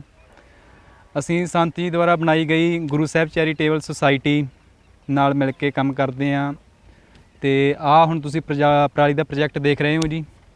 ਅਤੇ ਸੰਤ ਜੀ ਦੁਆਰਾ ਬਣਾਈ ਗਈ ਗੁਰੂ ਸਾਹਿਬ ਚੈਰੀਟੇਬਲ ਸੁਸਾਇਟੀ ਇੱਕ ਫਾਊਂਡੇਸ਼ਨ ਨਾਲ ਮਿਲ ਕੇ ਕੰਮ ਕਰਦੀ ਆ। ਅਤੇ ਜਿਸ ਤਰ੍ਹਾਂ ਪਰਾਲੀ ਹੈ ਜੀ, ਇਹਦੀ ਫਸਟ ਲੇਅਰ ਪਰਾਲੀ ਦੀ, ਅਤੇ ਸੈਕਿੰਡ ਲੇਅਰ ਬਾਇਓ ਗੋਬਰ ਜਾਂ ਕਾਊ ਡੰਗ, ਅਤੇ ਥਰਡ ਲੇਅਰ ਗ੍ਰੀਨ ਮਨਿਓਰ ਦੀ ਹੁੰਦੀ ਆ। ਇਸ ਤਰ੍ਹਾਂ ਇਹਦੇ 11 ਸਟੈਪ ਹੁੰਦੇ ਆ ਅਤੇ 3 ਮੰਥ ਦੀ ਪ੍ਰੋਸੈਸਿੰਗ ਆ। ਫਿਰ ਇਸ ਤੋਂ ਬਾਅਦ ਇਹਦੀ ਜਦੋਂ ਖਾਦ ਤਿਆਰ ਹੁੰਦੀ ਆ, ਫਿਰ ਇਹਨੂੰ ਫੀਲਡ ਵਿੱਚ ਲੈ ਕੇ ਪਲਾਂਟਸ ਦੀ ਗਰੋਥ ਲਈ ਵਰਤਿਆ ਜਾਂਦਾ ਜੀ। ਇਸ ਦੇ ਬਣਨ ਤੋਂ ਬਾਅਦ ਇਹਨੂੰ ਕਿਸਾਨਾਂ ਵਿੱਚ ਵੰਡਿਆ ਜਾਂਦਾ ਵਾ ਅਕੋਰਡਿੰਗ ਟੂ ਜਿੰਨੀ ਉਹਨਾਂ ਦੀ ਲੋੜ ਆ, ਅਤੇ ਉਹ ਇਹਨੂੰ ਫਸਲ ਵਿੱਚ ਪਾਉਂਦੇ ਆ ਜੀ, ਜਿਸ ਨਾਲ ਫਸਲ ਦੀ ਗਰੋਥ ਚੰਗੀ ਹੁੰਦੀ ਆ, ਸੋਇਲ ਦੀ ਮਾਈਕਰੋ ਅਤੇ ਮੈਕਰੋ ਨਿਊਟਰੀਐਂਟਸ ਆ ਉਹ ਇਨਕਰੀਜ਼ ਹੁੰਦੇ ਆ ਜੀ। ਅਤੇ ਇਹਦੇ ਨਾਲ ਜਿਹੜੀ ਪ੍ਰੋਡਕਟੀਵਿਟੀ ਆ ਸੋਇਲ ਦੀ ਉਹ ਵੀ ਚੇਂਜ ਹੁੰਦੀ ਆ। ਫ੍ਰੀ ਆਫ ਕਾਸਟ ਆਪਾਂ ਦਿੰਦੇ ਹਾਂ। ਮੇਰਾ ਨਾਮ ਗੁਰਪ੍ਰੀਤ ਸਿੰਘ ਹੈ ਜੀ, ਅਤੇ ਮੈਂ ਖੋਸਾ ਪਾਂਡੂ ਦਾ ਰਹਿਣ ਵਾਲਾ। ਅਸੀਂ ਇੱਥੇ ਖੋਸਾ ਕਲਸਟਰ ਦੇ ਵਿੱਚ ਕੰਮ ਕਰਦੇ ਹਾਂ। ਸੰਤਾਂ ਜੀ ਦੁਆਰਾ ਜਿਹੜੀ ਗੁਰੂ ਸਾਹਿਬ ਚੈਰੀਟੇਬਲ ਸੁਸਾਇਟੀ ਬਣਾਈ ਗਈ ਹੈ, ਇੱਥੇ ਅਸੀਂ ਜਿਹੜੇ ਨੌਜਵਾਨ ਆ ਉਹ ਰਲ ਕੇ ਕੰਮ ਕਰਦੇ ਹਾਂ। ਅਤੇ ਸਾਡਾ ਇੱਕ ਹਰਿਆਵਲ ਸੈਲਫ ਹੈਲਪ ਗਰੁੱਪ ਆ ਜਿਹਦੇ ਤਹਿਤ ਅਸੀਂ ਵਰਕ ਕਰਦੇ ਹਾਂ।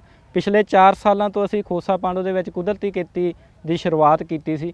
ਤਾਂ ਸ਼ੁਰੂਆਤ ਦੇ ਦੌਰਾਨ ਕਾਫੀ ਦਿੱਕਤਾਂ ਸੀ, ਉਹਨੂੰ ਜਿਹੜਾ ਸੁਧਾਰਦੇ ਹੋਏ ਤਾਂ ਮੇਨ ਜਿਹੜੀ ਹੈਗੀ ਆ ਕਿਸਾਨਾਂ ਦੀ ਉਹ ਹੈਗੀ ਆ ਮਾਰਕੀਟਿੰਗ ਦੀ ਦਿੱਕਤ। ਤੁਸੀਂ ਸਬਜ਼ੀ ਪੈਦਾ ਕਰ ਲੈਂਦੇ ਹੋ ਜਾਂ ਅਨਾਜ ਪੈਦਾ ਕਰ ਲੈਂਦੇ ਹੋ, ਉਹਨੂੰ ਮਾਰਕੀਟ ਕਿੱਦਾਂ ਕਰਦਾ। ਤਾਂ ਅਸੀਂ ਜਿਹੜੇ ਇਸ ਵਿਸ਼ੇ 'ਤੇ ਅਸੀਂ ਟ੍ਰੇਨਿੰਗ ਵੀ ਲਈ ਮਾਰਕੀਟ ਦੀ, ਅਤੇ ਅਸੀਂ ਆਪਦੇ ਜਿਹੜੇ ਲਾਗੇ ਦੇ ਸ਼ਹਿਰ ਸੀ ਉੱਥੇ ਅਸੀਂ ਇੱਕ ਲੋਕੇਸ਼ਨ ਡਿਸਾਈਡ ਕਰਕੇ ਉੱਥੇ ਕਸਟਮਰਾਂ ਨੂੰ ਅਵੇਅਰ ਕਰਕੇ ਕੁਛ ਘੰਟਿਆਂ ਲਈ ਅਸੀਂ ਜਿਹੜੀ ਹੈਗੀ ਆ ਹੱਟ ਲਗਾਉਣੀ ਸ਼ੁਰੂਆਤ ਕਰਤੀ। ਅਤੇ ਹੁਣ ਅਸੀਂ ਪਰਾਲੀ 'ਤੇ ਇੱਕ ਮਸ਼ੀਨਰੀ ਬੈਂਕ 'ਤੇ ਕੰਮ ਕਰਦੇ ਹੈਗੇ ਹਾਂ। ਆਰਗੈਨਿਕ ਫਾਰਮਿੰਗ ਤੇ ਕੰਮ ਕਰਦੇ ਹੈਗੇ ਆ, ਜਿਹਦੇ ਵਿੱਚ ਲਗਭਗ ਸਾਡੇ ਕੋਲੇ 6 ਤੋਂ 7 ਏਕੜ ਸਬਜ਼ੀਆਂ ਦਾ ਰਕਬਾ ਹੁੰਦਾ। ਹਲਦੀ ਤੇ ਅਸੀਂ ਵਰਕ ਕਰਦੇ ਹਾਂ। ਹਲਦੀ ਦਾ ਅਸੀਂ ਸੀਡ ਬੋਇਲ ਕੀਤੀ ਹੋਈ ਹਲਦੀ ਤੇ ਪਲੱਸ ਅਸੀਂ ਜਿਹੜੀ ਹੈਗੀ ਹਲਦੀ ਦੀ ਪ੍ਰੋਸੈਸਿੰਗ ਕਰਕੇ ਉਹਦੀ ਡੱਬਾਬੰਦੀ ਕਰਕੇ ਉਹਦੀ ਮਾਰਕੀਟਿੰਗ ਕਰਦੇ ਹੈਗੇ ਆ। ਗੰਨੇ ਦੀ ਖੇਤੀ ਕਰਦੇ ਹੈਗੇ ਆ। ਗੰਨੇ ਤੋਂ ਅਸੀਂ ਗੰਨੇ ਨੂੰ ਸਿੱਧਾ ਵੇਚ ਕੇ ਕਿਸਾਨਾਂ ਨੂੰ ਨਹੀਂ ਫਾਇਦਾ ਹੁੰਦਾ, ਗੰਨੇ ਦੀ ਪ੍ਰੋਸੈਸਿੰਗ ਕਰਕੇ ਵੈਲਿਊ ਐਡੀਸ਼ਨ ਕਰਕੇ ਅਸੀਂ ਉਹਨੂੰ ਵੇਚ ਸਕਦੇ ਹਾਂ। ਜਿੱਦਾਂ ਅਸੀਂ ਉਹਦਾ ਜੂਸ ਲਈ ਉਹਨੂੰ ਪ੍ਰੈਫਰ ਕਰਦੇ ਹਾਂ ਜਾਂ ਅਸੀਂ ਗੁੜ ਸ਼ੱਕਰ ਲਈ ਉਹਦੇ ਤੇ ਕੰਮ ਕਰਦੇ ਹਾਂ। ਅਸੀਂ ਘਲਾੜਾ ਲਗਾ ਰੱਖਿਆ ਹੈਗਾ। ਮੈਂ ਪ੍ਰਤਾਪ ਸਿੰਘ ਹੀਰਾ ਜੀਰੇ ਤੋਂ ਗੱਲ ਕਰ ਰਿਹਾ। ਜਿਵੇਂ ਅਸੀਂ ਦੇਖ ਰਹੇ ਹਾਂ ਕਿ ਪਿਛਲੇ ਥੋੜ੍ਹੇ ਜਿਹੇ ਸਮੇਂ ਤੋਂ ਸਾਡੇ ਜਿਹੜੇ ਪਾਣੀ ਸੀਗੇ ਉਹ ਸਾਡੇ ਤੋਂ ਦੂਰ ਜਾ ਰਹੇ ਆ। ਖਾਸ ਕਰਕੇ ਪੀਣ ਵਾਲਾ ਜਿਹੜਾ, ਜੇ ਅਸੀਂ ਪਾਣੀ ਦੀ ਗੱਲ ਕਰੀਏ ਤਾਂ ਉਹ ਬੜੀ ਥੋੜ੍ਹੀ ਮਾਤਰਾ ਵਿੱਚ ਰਹਿ ਗਿਆ। ਸਾਡੇ ਜਿਹੜੇ ਖੇਤੀ ਵਿਗਿਆਨੀ ਨੇ ਉਹ ਕਹਿ ਰਹੇ ਨੇ ਕਿ ਸਾਡੇ ਕੋਲ ਸਿਰਫ 17 ਸਾਲ ਦਾ ਪਾਣੀ ਬਚਿਆ ਹੈ। ਉਸ ਤੋਂ ਬਾਅਦ ਜਿਹੜੀ ਇਹ ਪੰਜਾਬ ਜਿਹੜਾ ਪਾਣੀਆਂ ਦੇ ਨਾਂ 'ਤੇ ਜਿਹਦਾ ਨਾਂ ਹੈ, ਇੱਥੋਂ ਪਾਣੀ ਖਤਮ ਹੋ ਜਾਏਗਾ। ਔਰ ਇਹਦੇ ਨਾਲ ਸਾਡੀ ਜਿਹੜੀ ਹਵਾ ਹੈ ਉਹਦੇ 'ਚ ਸ਼ੁੱਧਤਾ ਨਹੀਂ ਰਹੀ, ਸ਼ੁੱਧ ਹਵਾ ਨਹੀਂ ਸਾਡੇ ਕੋਲ ਰਹੀ। ਸਾਡੀ ਧਰਤੀ ਜਿਹੜੀ ਆ ਜਰਖੇਜ਼ ਧਰਤੀ ਸੀ, ਉਹਦੇ ਵਿੱਚ ਜਿਹੜੇ ਆ ਬਹੁਤ ਕਣ ਪੈਦਾ ਹੋ ਗਏ ਆ। ਤਾਂ ਫਿਰ ਸਮੇਂ ਦੀ ਲੋੜ ਬਣ ਜਾਂਦੀ ਆ ਕਿ ਅਸੀਂ ਕੁਦਰਤੀ ਖੇਤੀ ਵੱਲ ਮੁੜੀਏ। ਪਿਛਲੇ ਕੁਝ ਸਮਾਂ ਪਹਿਲਾਂ ਭਾਰਤ ਸਰਕਾਰ ਦੇ ਜਿਹੜੇ ਖੇਤੀ ਵਿਗਿਆਨੀ ਸੀ ਉਹਨਾਂ ਨੇ ਵੀ ਇਹ ਸੰਦੇਸ਼ ਦਿੱਤਾ ਸੀ ਕਿ ਜਿਹੜਾ ਆਉਣ ਵਾਲਾ ਸਮਾਂ ਹੈ ਉਹ ਕੁਦਰਤੀ ਖੇਤੀ ਦਾ ਬਹੁਤ ਜ਼ਿਆਦਾ ਸਕੋਪ ਹੈ ਔਰ ਆਉਣ ਵਾਲੇ ਸਮੇਂ 'ਚ ਉਹ ਕਿਸਾਨ ਅਮੀਰ ਹੋਏਗਾ ਜਿਹੜਾ ਕੁਦਰਤੀ ਖੇਤੀ ਕਰੇਗਾ। ਮੈਂ ਗੁਰਚਰਨ ਸਿੰਘ ਨੂਰਪੁਰ। ਅੱਜ ਜੇਕਰ ਅਸੀਂ ਪੰਜਾਬ ਦੀ ਗੱਲ ਕਰੀਏ ਤਾਂ 5 ਪਾਣੀਆਂ ਦੀ ਸਾਡੀ ਧਰਤੀ ਉਹ ਪਾਣੀ ਬਗੈਰ ਪਿਆਸੀ ਹੁੰਦੀ ਜਾ ਰਹੀ ਹੈ। ਅਸੀਂ ਦੇਖਦੇ ਹਾਂ ਕਿ ਪਿਛਲੇ ਅਰਸੇ ਦੌਰਾਨ ਪੰਜਾਬ ਦੇ ਹਰ ਪਿੰਡ ਦੇ ਵਿੱਚ, ਹਰ ਘਰ ਦੇ ਵਿੱਚ ਨਲਕਾ ਹੋਇਆ ਕਰਦਾ ਸੀ ਤੇ ਅਸੀਂ ਨਲਕੇ ਦੇ ਰਾਹੀਂ ਪਾਣੀ ਗੇੜ ਕੇ ਕੱਢਦੇ ਸੀ ਤੇ ਪੀਂਦੇ ਸੀ। ਅੱਜ ਅਸੀਂ ਸਮਰਸੀਬਲ ਮੋਟਰਾਂ ਦੇ ਨਾਲ ਪਾਣੀ ਖਿੱਚ ਰਹੇ ਹਾਂ। ਜਦੋਂ ਅਸੀਂ ਨਲਕਿਆਂ ਦਾ ਪਾਣੀ ਪੀ ਰਹੇ ਸੀ ਤਾਂ ਸਾਨੂੰ ਲੱਗਦਾ ਸੀ ਕਿ ਨਲਕੇ ਸਦੀਵੀ ਨੇ। ਅੱਜ ਸਾਨੂੰ ਲੱਗ ਰਿਹਾ ਹੈ ਕਿ ਬਿਲਕੁਲ ਉਸੇ ਤਰ੍ਹਾਂ ਸਾਨੂੰ ਭਰਮ ਹੈ ਕਿ ਸਮਰਸੀਬਲ ਮੋਟਰਾਂ ਦਾ ਪਾਣੀ ਜਿਹੜਾ ਉਹ ਸਾਡੇ ਲਈ ਸਦੀਵੀ ਹੈ। ਪਰ ਇੱਕ ਤਰ੍ਹਾਂ ਨਾਲ ਭੂ ਜਲ ਕਮੇਟੀ ਦੀ ਜਿਹੜੀ ਭਾਰਤ ਦੀ ਰਿਪੋਰਟ ਹੈ ਉਹ ਦੱਸਦੀ ਹੈ ਕਿ ਸਾਡੇ ਕੋਲ ਕੇਵਲ ਆਉਣ ਵਾਲੇ ਸਮੇਂ ਵਿੱਚ 17-18 ਸਾਲਾਂ ਦਾ ਪਾਣੀ ਹੈ ਤੇ ਆਉਣ ਵਾਲੇ ਸਮੇਂ 'ਚ ਅਸੀਂ ਪਾਣੀ ਦੇ ਬਗੈਰ ਇੱਕ ਤਰ੍ਹਾਂ ਨਾਲ ਇਸ ਧਰਤੀ ਤੇ ਪਾਣੀ ਦਾ ਬਹੁਤ ਵੱਡਾ ਸੰਕਟ ਪੈਦਾ ਹੋ ਜਾਏਗਾ। ਸੋ ਸਾਨੂੰ ਧਰਤੀ ਹੇਠਲੇ ਪਾਣੀ ਨੂੰ ਬਚਾਉਣ ਲਈ ਅੱਜ ਤੋਂ ਹੀ ਵੱਡੇ ਉਪਰਾਲੇ, ਵੱਡੇ ਪ੍ਰੋਗਰਾਮ ਜਿਹੜੇ ਉਹ ਕਰਨ ਦੀ ਲੋੜ ਹੈਗੀ ਹੈ, ਜਿਹਦੇ ਵਿੱਚ ਅਸੀਂ ਵੱਧ ਤੋਂ ਵੱਧ ਰੁੱਖ ਲਗਾਈਏ ਤੇ ਇਹਦੇ ਨਾਲ ਦੇ ਨਾਲ ਬਾਰਿਸ਼ਾਂ ਦੇ ਪਾਣੀ ਨੂੰ ਸੰਭਾਲਣ ਵਾਸਤੇ, ਅਸੀਂ ਧਰਤੀ ਹੇਠਲੇ ਪਾਣੀ ਨੂੰ ਰੀਚਾਰਜ ਕਰਨ ਵਾਸਤੇ ਸਾਨੂੰ ਵੱਡੇ ਪੱਧਰ ਤੇ ਯਤਨ ਕਰਨੇ ਪੈਣਗੇ। ਮੈਂ ਗੁਰਲਾਲ ਸਿੰਘ ਜੀਰਾ। ਜਿਵੇਂ ਕਿ ਅਸੀਂ ਸਾਰੇ ਜਾਣਦੇ ਹਾਂ ਕਿ ਆਪਾਂ ਲੰਮੇ ਸਮੇਂ ਤੋਂ ਜ਼ਹਿਰੀਲੀਆਂ ਖਾਦਾਂ ਪਾ ਕੇ ਆਪਣੀ ਧਰਤੀ ਨੂੰ ਦੂਸ਼ਿਤ ਕਰ ਚੁੱਕੇ ਹਾਂ ਤੇ ਬਹੁਤ ਸਾਰੀਆਂ ਬਿਮਾਰੀਆਂ ਦੇ ਵਿੱਚ ਘਿਰ ਚੁੱਕੇ ਹਾਂ ਤੇ ਆਪਾਂ ਉੱਥੋਂ ਹਟ ਕੇ ਆਰਗੈਨਿਕ ਵਾਲੇ ਪਾਸੇ ਆਈਏ ਤੇ ਚੰਗੀਆਂ ਸਬਜ਼ੀਆਂ ਆਰਗੈਨਿਕ ਖਾ ਕੇ ਆਪਣੇ ਸਰੀਰ ਨੂੰ ਵੀ ਤੰਦਰੁਸਤ ਰੱਖੀਏ ਤੇ ਜ਼ਮੀਨ, ਹਵਾ, ਪਾਣੀ ਨੂੰ ਵੀ ਪੋਲੂਸ਼ਨ ਹੋਣ ਤੋਂ ਬਚਾਈਏ ਤੇ ਜੋ ਵੱਡੀਆਂ ਕੈਂਸਰ ਵਰਗੀਆਂ ਭਿਆਨਕ ਬਿਮਾਰੀਆਂ 'ਚ ਆਪਾਂ ਘਿਰ ਚੁੱਕੇ ਹਾਂ, ਕਾਲਾ ਪੀਲੀਆ ਵਗੈਰਾ, ਇਹ ਆਪਾਂ ਜੋ ਰਸਾਇਣਿਕ ਖਾਦਾਂ ਦੀ ਭਾਰੀ ਮਾਤਰਾ 'ਚ ਵਰਤੋਂ ਕਰ ਰਹੇ ਹਾਂ, ਦਿਨੋਂ ਦਿਨ ਜ਼ਮੀਨ ਦੀ ਉਪਜਾਊ ਸ਼ਕਤੀ ਘਟਦੀ ਜਾ ਰਹੀ ਆ ਤੇ ਆਪਾਂ ਇੱਕ ਹੰਬਲਾ ਮਾਰੀਏ ਕਿ ਆਰਗੈਨਿਕ ਵਾਲੇ ਪਾਸੇ ਇੰਟਰਸਟ ਲਈਏ ਤੇ ਵੱਧ ਤੋਂ ਵੱਧ ਆਰਗੈਨਿਕ ਸਬਜ਼ੀਆਂ ਤੇ ਦਾਲਾਂ ਤੇ ਕਣਕ ਤੇ ਚੌਲਾਂ ਦੀ ਵਰਤੋਂ ਕਰਕੇ ਸਿਹਤਮੰਦ ਲੰਮੀ ਜ਼ਿੰਦਗੀ ਜਿਉ ਸਕੀਏ। ਜਿਸ ਤਰ੍ਹਾਂ ਦਾ ਕੁਦਰਤੀ ਖੇਤੀ ਦਾ ਮਾਡਲ ਅਸੀਂ ਅੱਜ ਇਸ ਪਿੰਡ ਵਿੱਚ ਵੇਖਿਆ, ਸ਼ਾਇਦ ਸਾਡੇ ਵੱਡੇ ਵੀ ਇਸੇ ਤਰ੍ਹਾਂ ਹੀ ਕੁਦਰਤ ਦੇ ਨਾਲ ਇੱਕਮਿਕ ਹੋ ਕੇ ਰਹਿੰਦੇ ਸੀ। ਇਸੇ ਲਈ ਸ਼ਾਇਦ ਉਹਨਾਂ ਦਾ ਜੀਵਨ ਖੁਸ਼ਹਾਲ ਸੀ, ਉਹ ਜ਼ਿਆਦਾ ਖੁਸ਼ ਸੀ।